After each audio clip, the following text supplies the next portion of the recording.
Convido a igreja a abrir a palavra de Deus na carta de Paulo aos Romanos, capítulo 12, versículo 1 e versículo 2. Carta de Paulo aos Romanos,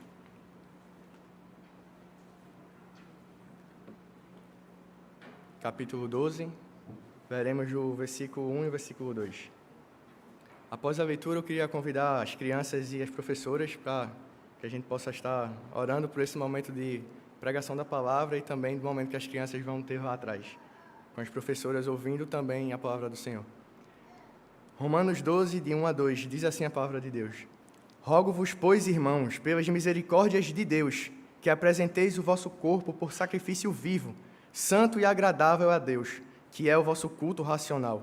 E não vos conformeis com este século, mas transformai-vos pela renovação da vossa mente, para que experimenteis qual seja a boa, agradável e perfeita vontade de Deus.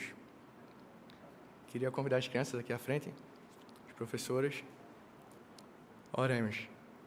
Senhor Deus, nosso Pai, nós te louvamos por quem Tu és, Deus, e te agradecemos pelo privilégio que temos de poder estarmos aqui, Deus, ouvindo a Tua voz e entoando louvores ao Senhor. Te pedimos de forma especial por esse momento onde a Tua palavra vai ser pregada, Pai. Que ela possa incomodar os nossos corações para que saiamos daqui transformados pelo poder do Teu Evangelho, Deus. E da mesma forma, cuida da vida das crianças que estarão lá atrás, Deus. Que através das professoras a Tua palavra também seja pregada a esses corações e no momento certo venha a dar os frutos que o Senhor determinou. Que em tudo o Senhor nos abençoe e nos ajude a entendermos e praticarmos a Tua palavra, Pai. É isso que eu te peço em nome de Cristo. Amém. Até o Último Homem é um filme que eu acredito que muitos de vocês já assistiram. E o que me chama a atenção nesse filme é a consagração que um soldado ele tem pelo seu país. Alguém que ninguém olhava para ele e diria que ele teria potencial para servir aquele exército. E ele tem uma trajetória sensacional nesse filme, porque ele vai contra tudo e contra todos, se alista no exército, e mesmo sendo maltratado ali pelos amigos, mesmo sendo motivo de escárnio entre eles, ele tem a convicção de que ele quer servir ao seu país. Não vamos entrar no detalhe de que ele tem uma concepção errada em cerca de um mandamento, mas o importante no filme que eu queria destacar é a consagração que ele tem ao seu país, a ponto de fazer de tudo para o defendê-lo, a ponto de encarar uma guerra onde todos diriam para ele, ou até os familiares, fique em casa, não vá não, que você não vai conseguir, muito menos se você for para uma guerra sem usar armas, que era o requisito que ele tinha, e era o direito que ele tinha, que fez com que ele batesse de frente com os seus superiores e conseguisse se alistar naquele exército. E é essa consagração que Paulo está convocando aqui à igreja de Roma. Ele está convocando os crentes à igreja de Roma a consagrarem suas vidas ao Senhor. Essa carta foi escrita por Paulo para apresentar o Evangelho aos crentes de Roma e mostrar como o Evangelho ele corrige as divisões entre os gentios e os judeus, como o Evangelho de Cristo unia aqueles dois povos. Mas também essa fé da igreja de Roma era uma fé bastante conhecida. E Paulo vai dizer lá no capítulo 1, versículo 8, primeiramente dou graças ao meu Deus, mediante Jesus Cristo, no tocante a todos vós, porque em todo o mundo é proclamada a vossa fé. O mundo até então conhecido ali do Império Romano era também a igreja de Roma conhecida por sua fé. E Paulo está escrevendo aqui essa carta para fortalecer os crentes, para mostrar a união que eles teriam com os gentios através do Evangelho de Cristo. E ela é uma carta crucial para que nós possamos entender toda a Escritura, pois nela Paulo faz um resumo de toda a teologia bíblica. Ele vai falar do pecado, vai falar do juízo, da fé, das obras, justificação, eleição, santificação. Ele fala da esperança cristã e fala também da vida da igreja. Paulo dedica os primeiros 11 capítulos para fazer uma exposição doutrinária, para fazer uma exposição teológica. Mas a partir do capítulo 12 ele vai mostrar como toda essa exposição teológica deve transformar a vida dos crentes em Roma. Ele está mostrando que não é apenas o conhecimento, por mais que ele seja necessário, por mais que seja necessário que nós crentes e que os crentes de Roma tivessem conhecimento das doutrinas bíblicas, tivessem e entendessem, não fosse uma fé cega, mas uma fé que conhece, que estuda, que se interessa em saber aquilo que o Senhor revelou a nós. Mas ele vai mostrar que não é apenas o conhecimento, mas esse conhecimento ele precisa se tornar em algo prático. E é com base em toda essa doutrina apresentada por Paulo e a exortação que ele faz nesse texto que lemos, para que consagremos nossa vida ao Senhor, que hoje nós vamos meditar acerca do tema, uma vida de consagração ao Senhor. E como nós devemos consagrar nossa vida ao Senhor? Veremos em primeiro lugar que nós podemos consagrar nossas vidas ao Senhor apresentando o nosso corpo. Vamos ver novamente o que diz o primeiro versículo. Rogo-vos, pois, irmãos, pelas misericórdias de Deus, que apresenteis o vosso corpo por sacrifício vivo, santo e agradável a Deus, que é o vosso culto racional. O rogar aqui que Paulo está usando, para nós dar uma ideia de que Paulo está suplicando, como se ele estivesse fazendo um pedido para pessoas que ele está devendo algo, mas não. Paulo aqui ele está fazendo um pedido com autoridade.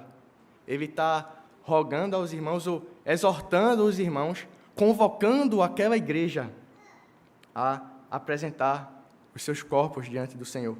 Ele não está se dirigindo a ímpios aqui, por isso que ele usa o irmãos. Eu convoco vocês, irmãos, eu exorto vocês a apresentarem os seus corpos diante de Deus. E esse rogar aqui de Paulo, a autoridade está baseada no que ele diz em sequência, pelas misericórdias de Deus. Então, ele está apontando para tudo aquilo que ele falou nos 11 primeiros capítulos dessa carta. A misericórdia de Deus através da eleição, de salvar um povo que estava condenado, que não tinha nada para oferecer ao Senhor. A misericórdia de Deus em nos justificar pela fé em Cristo. A misericórdia de Deus em separar um povo. A misericórdia do Senhor de nos salvar do pecado. Então, não é um pedido que ele está fazendo à igreja de Roma, mas uma convocação, dizendo, irmãos, olhem para as misericórdias de Deus. Olhem para tudo aquilo que Deus fez na vida de vocês. Mediante isso, não tem outra coisa a fazer, a não ser se consagrar, a não ser apresentar os corpos de vocês diante do Senhor. Calvino, comentando esse texto, ele diz o seguinte: a súplica de Paulo nos ensina que os homens jamais adorarão a Deus com sinceridade de coração, nem se despertarão para o temor e obediência a Deus com suficiente zelo, enquanto não entenderem consistentemente o quanto são devedores à misericórdia divina. Então é por isso que Paulo está convocando, porque ele ensinou àquela igreja ali o que Cristo tinha feito por eles, e por isso ele está querendo fazer essa conexão da teoria com a prática, apresentando a teologia e dizendo, agora apliquem isso na vida de vocês. E como vocês vão aplicar isso na vida, como a igreja de Roma ia aplicar isso em suas vidas, irão aplicar apresentando os seus corpos. O apresentar o corpo, ou a questão do apresentar, relembra os sacrifícios que eram oferecidos no Antigo Testamento, onde o sacerdote apresentava a oferta diante de Deus, e uma dessas ofertas que eram apresentadas era para nos reconciliarmos com Deus, a oferta pelo pecado. Então, por isso que Paulo vai dizer aqui, é um sacrifício vivo. A apresentação dos seus corpos, igreja de Roma, é um sacrifício vivo, não um sacrifício que vai ser imolado porque Cristo já pagou o preço. Não precisa mais o sumo sacerdote apresentar e representar o povo, porque nós temos livre acesso ao Pai. E esse sacrifício ainda continua, mas de uma forma diferente. Não é apresentando um sacrifício que será morto, mas é apresentando um sacrifício vivo. É nossa vida que Paulo está dizendo aqui. É a vida dos crentes de Roma que deveriam ser apresentadas por inteiro diante de Deus. Enquanto eles vivessem, enquanto eles se movessem, enquanto eles existissem. Era uma oferta diária de suas vidas, e não apenas no momento de culto. Era toda a sua vida diante de Deus. Por isso que Paulo está rogando aqui. Apresentem os corpos de vocês como um sacrifício vivo. É a vida diante do Senhor. é tudo aquilo que eles iriam fazer ali, nos seus trabalhos, com as suas famílias, também na igreja. Era a vida entregue, porque uma vida foi entregue por eles, e uma vida foi entregue em nosso lugar. Mas esse sacrifício não era apenas um sacrifício vivo, deveria ser também um sacrifício santo. Uma vida que manifestasse o caráter de Deus. Pedro vai exortar também nós, na sua carta, 1 Pedro 1,16, onde ele diz: sede santos, porque eu sou santo. O Senhor está dizendo, igreja, sejam santos, porque eu, vosso Deus, sou santo. É a ideia do já é e ainda não. Nós somos santos, sim, a igreja é santa, mas ainda não, porque haverá o dia em que o Senhor irá nos resgatar e seremos plenamente santos, sem nenhuma mancha do pecado em nós. Mas Pedro aqui está exortando a igreja, dizendo que eles deveriam ser santos, como santo é o Senhor. E Paulo também aqui aos Romanos, ele está dizendo que esse sacrifício, a apresentação dessa vida, tem que ser viva, mas também tem que ser santa. Tem que ser diferente daquilo que o mundo é. Mas também deveria ser um sacrifício agradável, um sacrifício que segue as regras. Porque no Antigo Testamento, se nós voltarmos nossos olhos para o livro de Levítico e ver como o sacrifício deveria ser feito, tinha uma série de regras. Não era de qualquer jeito, não era da forma que o povo quisesse. Tanto é que quando Nadab e Abiú vão oferecer um sacrifício ao Senhor, de forma diferente da forma que o Senhor ordenara, eles são fulminados. Para a gente ver a seriedade que o Senhor tinha com o culto, a seriedade que ele tinha com aquilo que ele exigia do povo. Então, da mesma forma, Paulo está dizendo que existe um padrão, existem requisitos, existe uma forma de se apresentar. Não é de qualquer jeito, Igreja de Roma. Não é do jeito que vocês quiserem, mas é algo que agrada ao Senhor. É algo que cumpre a ordem do Senhor em sua palavra, assim também como eram os sacrifícios no Antigo Testamento. Então, toda essa apresentação que deveria ser viva através da vida da Igreja de Roma, que deveria ser santa, olhando para aquilo que o Senhor instrui em sua palavra, deveria ser agradável, obedecendo às regras. E a Igreja de Roma deveria observar aquilo que o Senhor tinha revelado também através de Paulo nesses 11 primeiros capítulos. Como é que essa doutrina vai se transformar em prática? E esse texto é a virada. Paulo vai, a partir do capítulo 12 até o capítulo 16, mostrar como essa doutrina vai moldar a vida daqueles crentes. E todo essa apresentação do corpo como sacrifício vivo, santo e agradável, vai ser o nosso culto racional.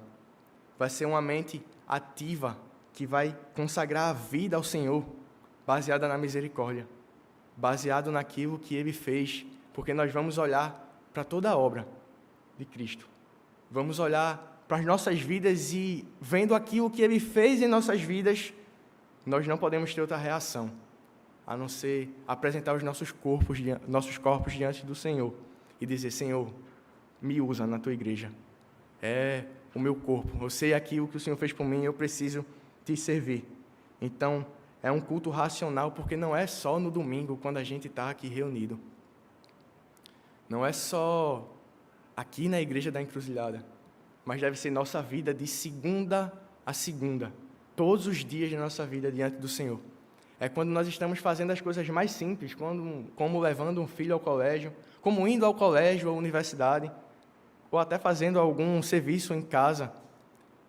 É uma vida diante do Senhor quando a gente entende que quer comais, quer bebais, façam tudo para a glória de Deus. Então o culto não é só no domingo, o culto é a nossa vida, porque seria pouco demais apenas um dia na semana nós dedicarmos ao Senhor diante de tudo aquilo que Ele fez. O domingo é o dia na semana que nós nos reunimos, mas aquilo que nós fazemos aqui tem que ser o resultado de tudo aquilo que nós estamos fazendo durante a semana. Então, nós precisamos colocar nossa vida diante do Senhor, como Paulo está convocando aquela igreja em Roma a se consagrarem ao Senhor.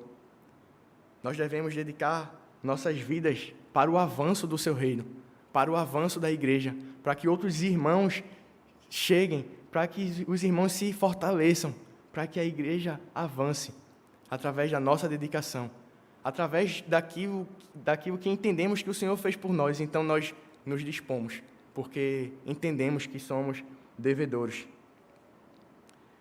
Diariamente nós precisamos consagrar nossa vida ao Senhor em tudo. Não há uma dicotomia ou duas coisas diferentes em minha vida na igreja e minha vida no trabalho é outra coisa. Não. A Bíblia e a nossa fé, ela deve reger tudo aquilo que nós fazemos com o nosso corpo, com nossas vidas e no nosso dia a dia. Vemos em primeiro lugar que devemos consagrar nossas vidas ao Senhor, apresentando nossos corpos diante de Deus como sacrifício vivo. E agora veremos, em segundo lugar, que devemos consagrar nossa vida ao Senhor, transformando nossas mentes. Vamos ver o que diz o versículo 2. E não vos conformeis com este século, mas transformai-vos pela renovação da vossa mente, para que experimenteis qual seja a boa, agradável e perfeita vontade de Deus. Paulo está dizendo que essa igreja em Roma não deveria se conformar com aquele século. O cristão ali não poderia se amoldar ao que a sociedade depravada vivia.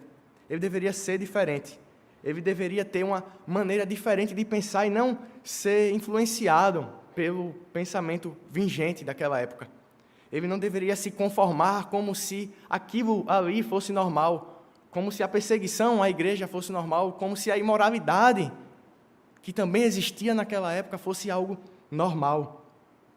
William Hendrickson, que é um comentarista bíblico, ele diz, quando Paulo diz, não se deixem amoldar segundo o padrão desta era má, ele está advertindo a membresia de então e de agora contra entregar-se às várias manifestações de mundanismo por meio das quais se vêm constantemente cercados, tais como o uso de linguagem suja e ofensiva, o cântico de músicas obscenas, a leitura de livros torpes, a associação em termos íntimos com companheiros mundanos. Então, Paulo aqui a dizer que a igreja não deveria se amoldar com o pensamento daquele século. Ele está dizendo que aquilo que a palavra de Deus, aquilo que a palavra revelada falou, era aquilo que os crentes deveriam viver. E não ser tragado pela influência negativa do mundo. Um mundo que quer afastar os crentes do Senhor e um mundo que, para eles, o evangelho é loucura. Porque Paulo vai dizer isso aos coríntios, que o evangelho é loucura para os que se perdem. Mas para nós que somos salvos, é o poder de Deus para a salvação. Então, algo que para o mundo é loucura, o mundo não vai entender. E nós não precisamos viver para que o mundo entenda aquilo que a igreja faz. Para que o mundo entenda a nossa consagração ao Senhor. Mas nós devemos consagrarmos a Deus por causa daquilo que Ele fez por nós.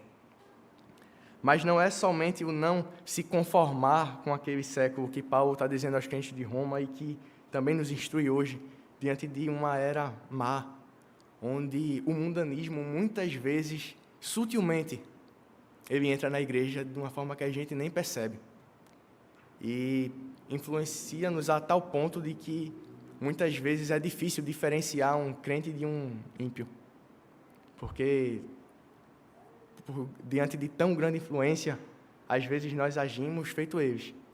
Às vezes nós agimos como igreja, como pessoas que não entenderam a misericórdia de Deus que Paulo apresenta aqui nesses 11 versículos. Vivemos como se não tivéssemos sido transformados pelo Espírito Santo, porque nós nos acostumamos. Nós dizemos que é normal, isso não é pecado não. E o mundanismo vai entrando em nossas vidas de uma forma que nós nem percebemos. Mas Paulo está dizendo aqui que não é somente não se conformar com o mundo, mas é transformar a mente pela renovação. É mudar a maneira mundana de pensar. É mudar a maneira influenciada pelo mundo, onde só quer vantagem, onde a gente só tem que ganhar. Mas o Evangelho ensina que para a gente ganhar é preciso perder. É preciso a gente entregar nossas vidas. Então, um mundo que vê muitas vezes nossa dedicação à igreja, o quanto nós nos dedicamos nos trabalhos na igreja, ele vai dizer que a gente está perdendo tempo. Ah, mas você poderia estar fazendo uma pós-graduação, um mestrado ou outro curso, ao invés de estar dedicando tempo à igreja. Isso é perda de tempo. Mas lembre do que Paulo falou, o evangelho é loucura para os que se perdem. O mundo não vai entender uma dedicação. Não vai entender que, mesmo nós buscando essas coisas, isso não é errado, mas nós dedicamos tempo para servir ao Senhor, porque nós entendemos que somos devedores. Nós precisamos ter a mente renovada pelo Evangelho. É isso que Paulo está instruindo essa igreja em Roma, fazendo morrer o velho homem antes da conversão, que busca satisfazer os seus prazeres sem se importar se aquilo agrada ou não ao Senhor, porque ele ainda não conhece o Senhor. Uma vida diferente que é moldada através daquilo que Cristo fez por nós. É uma transformação contínua e não apenas de momentos. Uma transformação que vem depois de um acampamento, de um congresso, de um encontro de casais ou de um culto, onde a gente, com tanta empolgação, decide mudar, mas com o decorrer da caminhada a gente vai esfriando. O que Paulo está dizendo aqui é uma transformação contínua, é uma transformação diária, onde buscamos transformar nossa mente moldada ao Evangelho e não conformada com o mundo. Tem algo interessante aqui nesse texto, porque o verbo transformar, no grego, ele está na voz passiva, que é quando você sofre a ação e não quando você realiza. Então, essa transformação aqui não depende só de nós, porque essa transformação é obra do Espírito Santo. E só haverá transformação em nossas vidas se de fato o Espírito Santo habita em nós. Se nós de fato nos rendemos ao Senhor e temos uma vida diante dele, uma vida que dia após dia busca ter uma mente transformada. É uma santificação progressiva. Não quer dizer aqui que nós não temos parte nisso, sim, mas é obra principal do Espírito Santo no coração dos eleitos.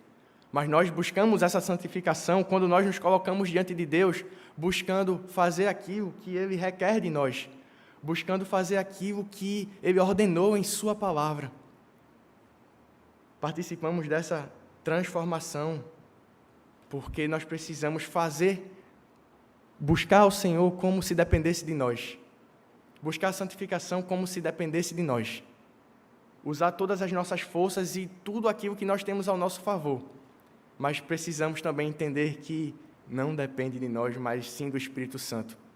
Porque por mais que uma pessoa que não tenha o Espírito Santo de Deus habitando nela, possa buscar transformação, ela não vai conseguir. Porque somente o Espírito de Deus opera essa obra no coração dos eleitos. Mas diante dessa transformação que o Espírito Santo opera e da nossa busca por transformação, Paulo está dizendo que essa igreja e que nós vamos experimentar algumas coisas. Vamos experimentar a vontade de Deus boa, que é Paulo aqui falando sobre qualidade. É Paulo falando que os melhores acontecimentos acontecerão em nossas vidas. Os melhores fatos ocorrerão em nossas vidas porque nós experimentaremos a vontade de Deus boa, que não tem algo melhor. O melhor não é a nossa vontade. O melhor não é aquilo que nós queremos que aconteça. Mas o melhor é a vontade de Deus. Por isso que Paulo diz, olhem, se vocês apresentarem os corpos de vocês, se vocês buscarem a transformação de suas mentes, vocês vão experimentar uma vontade boa, porque vocês vão reconhecer essa vontade boa. Mas Paulo não para aqui. Ele vai dizer que uma igreja e um crente que se coloca diante do Senhor, que se apresenta diante do Senhor e que não se conforma com o mundo, que busca a transformação, ele vai experimentar também uma vontade perfeita, que também ele se refere à vontade de Deus, porque é uma vontade que não precisa de alteração. É algo que, por mais que não entendamos algumas vezes, é perfeito. É perfeito o momento de dor que a gente passa em nossas vidas. É perfeito, são perfeitas as dificuldades que nós passamos em nossas vidas, porque é a vontade do Senhor. Então, uma mente transformada, uma vida consagrada ao Senhor, ela entende isso. Mas também experimenta uma vontade agradável, porque além de ser boa, perfeita, ela vai agradar os nossos corações. porque nós vamos entender que é a vontade de Deus para as nossas vidas. Porque nós vamos entender que não é algo circunstancial que Paulo está dizendo aqui, olha, quando estiver tudo bem, vocês vão experimentar uma vontade boa segundo os seus padrões. Não, é uma vontade boa segundo o padrão de Deus, porque Ele se revelou a nós, Ele revelou a sua palavra, não para fazer tudo aquilo que a gente quer que aconteça em nossas vidas, mas para tornarmos sábios para a salvação em Cristo, como Paulo diz a Timóteo na sua segunda carta. É o propósito de Deus ter se revelado a nós. É o propósito dele ter revelado sua palavra, é tornar a igreja sábia para a salvação em Cristo, é nos mostrar o seu plano redentivo e como nós pecadores carecemos de sua graça e como nós pecadores somos alcançados por sua misericórdia. Então, diante disso, nós precisamos negar os prazeres que nos afastam de Cristo. Cristo venceu a tentação no deserto e isso serve de modelo para nós. Temos que nos afastar daquilo que atrapalha a nossa comunhão com Deus. E diversas coisas podem atrapalhar. Pode ser o nosso celular, pode ser alguma amizade, pode ser até o nosso tempo o tempo que a gente dedica nas redes sociais. Muita coisa pode atrapalhar nossa comunhão com Cristo. Então, Paulo está dizendo aqui, transformem a mente de vocês, não se conformem. Então, nós não podemos nos conformar com um mundo que vive distante do Senhor e vivermos como eles. Nós não podemos seguir os seus passos, mas sim seguir os passos de Cristo. Não se conformar com o mundo também requer de nós que tenhamos cuidado com ideologias que se levantam na sociedade e colocam o homem como centro, que colocam o homem como algo tão maravilhoso que tudo precisa ser feito conforme a sua vontade. Mas nós precisamos olhar tudo o que acontece no mundo através das Escrituras, e não ao contrário. Eu olho as Escrituras através dos fatos do mundo, não. Eu olho os fatos do mundo através do que a Bíblia diz, porque ela é inspirada por Deus, e não os movimentos ou os conceitos que são levantados em nossa sociedade. E também devemos buscar transformação através das Escrituras Sagradas. Não é outra coisa que vai transformar nossas vidas. Não é trocar de emprego e conseguir algo melhor. Vai até trazer uma transformação boa, sim, mas a transformação que Paulo está falando aqui é uma transformação de vida, onde passo a passo, dia após dia, vamos nos tornando mais parecidos com Cristo. E isso é maior e melhor do que qualquer outra coisa que possa acontecer em nossas vidas. É uma vida diante de Deus.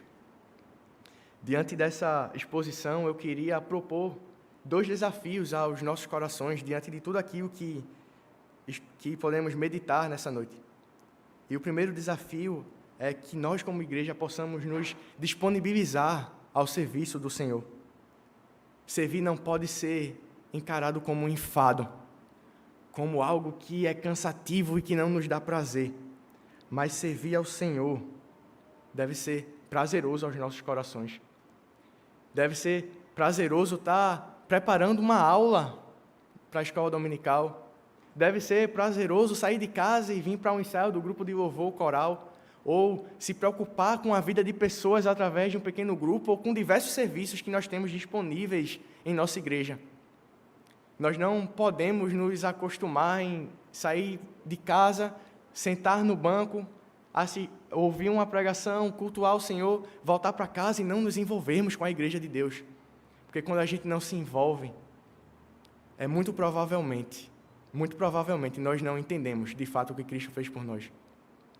Não é a questão de servir por servir, mas é servir porque nós entendemos que através do serviço de outras pessoas o Evangelho chegou até nós. Através de uma professora ou de um professor no departamento infantil, na UPA ou na classe de jovens, que esclareceu a mensagem do Evangelho e nos ensinou sobre o Evangelho. Através de um acampamento que pode ter sido realizado por algum ministério, vários serviços dentro da igreja podem ter sido o fator que o Senhor usou para trazer você aos pés de Cristo. Então, se disponibilize a servir a igreja de Deus. Se disponibilize a servir através da Igreja da Encruzilhada, entendendo aquilo que o Senhor fez por você e sabendo que você precisa se dedicar ao seu reino como forma de gratidão, não como forma de pagamento, porque por mais que possamos fazer, nunca vai se comparar àquilo que Cristo fez. Então não é um pagamento por aquilo que Ele fez por nós, é uma forma de gratidão, para que outras vidas também ouçam essa mensagem. E o segundo desafio que eu proponho aos nossos corações é que busquemos transformação de vida através da leitura diária da Palavra de Deus. Nós não temos como ter vidas transformadas se nós não meditarmos na Sua Palavra, se nós não tivermos o zelo de saber que esse livro é a Palavra do Senhor. Não é apenas um livro, mas é o Senhor falando com nós, e quando nós tivermos essa consciência, nós vamos saber da importância que é diariamente meditar na palavra do Senhor. Não é fazer devocional para que seu líder de IPG ou ministério pare de ficar no seu pé, dizendo, olha, como é que está a tua vida devocional, ou a sua esposa ou seu marido, não. Mas é um buscar transformação através da palavra de Deus. É se consagrar a Ele, dia após dia, sabendo que temos a Sua palavra de forma tão fácil ao nosso acesso. Então, precisamos separar um tempo diário para termos essa comunhão com Deus, porque só através disso, só através do conhecimento das Escrituras, dia após dia, nós vamos moldar nossa vida, não nos acostumando com o pensamento vigente do mundo, mas sendo transformados pela palavra do Senhor. Aquele soldado do filme, ele surpreendeu a muitos, porque alguém que ninguém dava valor, alguém que ninguém esperava nada, alguém que todo mundo estava esperando ali ser morto a qualquer momento porque não estava armado, ele, pelo contrário, salvou a vida de muitas pessoas ali com a sua consagração. E essa consagração ajudou o seu país. Que, olhando para essa consagração que Paulo instrui a igreja em Roma, relembrando também dessa consagração que esse soldado teve, vocês podem depois, se tiver um tempinho, ver esse filme através de uma ótica de como nós devemos nos dedicar a Cristo, olhando para a vida desse soldado, que nós possamos nos consagrar ao Senhor, apresentando nossos corpos diante de Deus, dizendo, Senhor, é Teu, usa para a glória do Teu nome, usa para o avanço do Teu reino, e transformando nossas mentes através da palavra de Deus, servindo a igreja com tudo aquilo que nós somos, servindo a igreja com tudo aquilo que nós temos, servindo a igreja de Cristo de coração, por causa daquilo que Ele fez por nós, que possamos consagrar nossas vidas ao Senhor e experimentarmos a Sua vontade boa, a Sua vontade perfeita e a Sua vontade agradável, através de uma vida que está no lugar onde ela deve estar, que é aos pés do Senhor. Que o Senhor, pois, aplique a Sua palavra aos nossos corações.